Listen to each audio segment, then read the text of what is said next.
آج فارم 45 جو شائع کیا گیا ہے، آپ سے متعلق جو حلقہ ہے اس حوالے سے بھی فارم 45 شائع کیا گیا ہے. اب بات یہ ہے کہ رد و بدل تو پاکستان مسلم لیگ نون نے کیا نہیں، چونکہ اس وقت کیئر ٹیکر گورنمنٹ تھی. تو اب آپ کیا سمجھتے ہیں کہ کیا اس کا ازالہ پاکستان مسلم لیگ نون کے ہاتھوں میں ہے بھی کہ نہیں ہے؟ نہیں دیکھیں، اب تو جو بات سامنے آ گئی ہے ان فارمز کے ایک طرح سے شائع ہونے کے بعد، وہ تو اب معاملہ بالکل واضح ہو گیا ہے، اور میں ششدر ہوں کہ کتنے بانڈے طریقے سے کارروائی کی گئی. تو یہ معاملہ واپس الیکشن کمیشن میں بھی جا سکتا ہے، عدالتوں کے سامنے بھی آ سکتے ہیں. تو یہ تو ایک عمل ہے، وہ اب چلے گا. تشویش ہمیں صرف یہ ہے کہ پنجاب جیسے صوبے کے لیے جہاں 300 صوبائی حلقے ہیں، 140 کے لگ بھگ قومی اسمبلی کے حلقے ہیں، اور تنازعات ہر حلقے کے حوالے سے ہیں، وہاں صرف 2 ٹرائیبیونل قائم کیے گئے ہیں، 2 جج صاحبان کو مقرر کیا گیا ہے. تو یہ ایک باعث تشویش حقیقت ہے کہ اس طرح تو یہ مقدمات 20 سال نہیں حل ہو سکتے، 5 سال تو مدت ہے اسمبلی کی.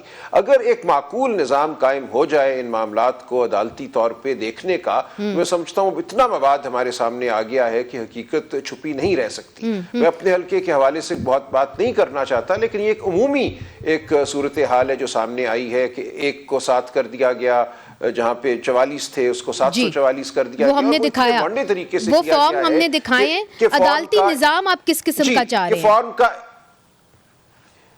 نہیں دیکھیں، ایک تو عدالتی نظام ہے نا، الیکشن ٹرائیبیونل اتنی تعداد میں قائم ہونے چاہیے کہ وہ ان معاملات کو دیکھ سکیں. اتنے بڑے صوبے کے لیے صرف 2 ٹرائیبیونل جو ہیں ان کا قیام بہت باعث تشویش ہے. میری نظر میں 10-15 جج صاحبان کو بیٹھ کر، قانون یہ کہتا ہے کہ یہ معاملات 6 مہینے میں طے ہوں گے. اسی صورت ہوگا اگر کم از کم 10-12 جج صاحبان بیٹھے اور ان معاملات کو دیکھیں، پھر تو 6 ماہ میں ہو سکتا ہے. ورنہ یہ معاملہ کھٹائی میں پڑا رہے گا، ایک سائڈ کہتی رہے گی جاؤ عدالت کیوں نہیں جاتے. مگر اگر میں غلط نہیں ہوں تو وہ تو چیف جسٹس صاحب کریں گے نا جی.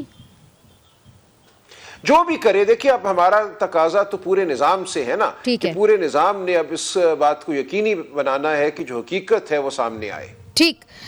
خرم دستگیر صاحب وہ کہتے ہیں کہ جی ہمارا مطالبہ پورے نظام سے ہے کہ کم از کم آپ ایک ایسا نظام بنائیں، عدالتی نظام بنائیں جس کے اندر آپ زیادہ ججز مختص کریں کہ یہ جو ٹرائیبیونلز کے اندر معاملے ہیں یہ جلدی نپٹے، نہ کہ 2 کے 3 کے 4 سال لگ جائیں. آپ کو یاد ہوگا کہ قاسم سوری کا جو معاملہ تھا، حالانکہ وہ ڈیپیوٹی اسپیکر تھے، کتنے عرصے تک چلتا رہا. وہ کہتے ہیں یہ ان کے ساتھ پاؤں کے انگوٹھے 60,000 جعلی ووٹ 4 سال چلا. اب یہی عدالتیں ہیں، جب ہمارے حق میں فیصلے دیتی ہیں تو ہم شاباش دیتے ہیں، ہمارے خلاف فیصلے دیتی ہیں تو ہم ناراض ہو جاتے ہیں.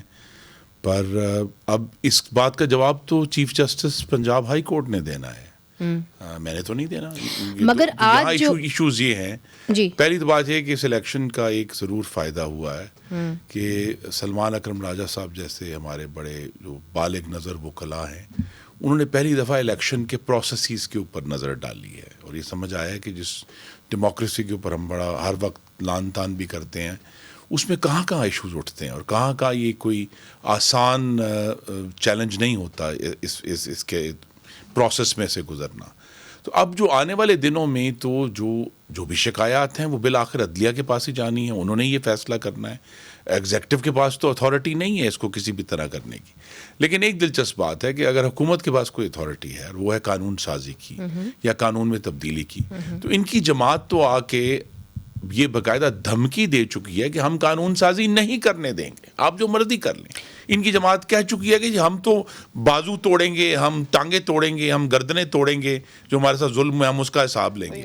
تو اگر تو انہوں نے واقعی، یہ آپ کے جو ڈپٹی اسپیکر کے امیدوار تھے ان کی تقریر میں کوٹ کر رہا ہوں، تو اگر سوال یہ ہے کہ اگر یہ واقعی چاہتے ہیں کہ آگے بڑھنا ہے، تو پھر جو ان کے مفاد میں ہے وہ پاکستان کے مفاد میں ہے کہ کوئی طریقہ بنایا جائے جس کے ذریعے قانون سازی کچھ سکون کے ماحول میں ہو سکے. الیکشن رولز کے اندر آپ کہتے ہیں ترمیم کریں اور ریٹروسپیکٹیو الیکشن رولز میں اس کے لیے آپ تیار ایکٹ میں ترمیم کریں. تو ہاں نا جی، لے کر آئیں. بات یہ کہ اگر بجائے یہ کہ بازو توڑنے کی دھمکیاں دیں، اگر کاغذ لے کر آئیں، سامنے لائیں کہ جی ہم لیجسلیشن کرنا چاہتے ہیں، ہم انٹرسٹڈ ہیں. دوسری بات یہ ہے کہ جو بات اسد قیصر صاحب نے کی وہ مفاہمت تو نہیں ہے، وہ تو پھر ایک سودے بازی ہے کہ جی ہمیں یہ دے دو 3 چیزیں تو ہم پھر خاموش ہو جائیں گے. بھئی یہ کیا طریقہ ہے؟ مفاہمت دنیا میں آپ دے بھی سکتے ہیں، میرا تو یہ سوال ہے. نہیں آپ دے سکتے ہیں. تو مفاہمت پوری دنیا میں شرائط پر نہیں ہوتی، مفاہمت تو جرت سے ہوتی ہے. اگر ان میں جرت ہے کہ وہ پاکستان کو واقعی آگے لے کر جانا چاہتے ہیں تو ہر روز آنے والا دن جو ابھی قومی اسمبلی کا سیشن پھر جمعے کو ہونا ہے اس میں آئے اور کہیں کہ جی ہم تیار ہیں. یہ کیا طریقہ ہے کہ جی آپ کہیں جی یہ 3 شرطیں ہوں گی تب ہم خاموش ہوں گے, یا ہم جو ہے وہ جو کام ہمیں ان کے ووٹروں نے کرنے کے لیے بھیجا ہے ہم تبھی وہ کام کریں گے اگر آپ ہماری یہ شرطیں پوری کریں گے. تو اس طرح تو معاملہ نہیں چلے گا.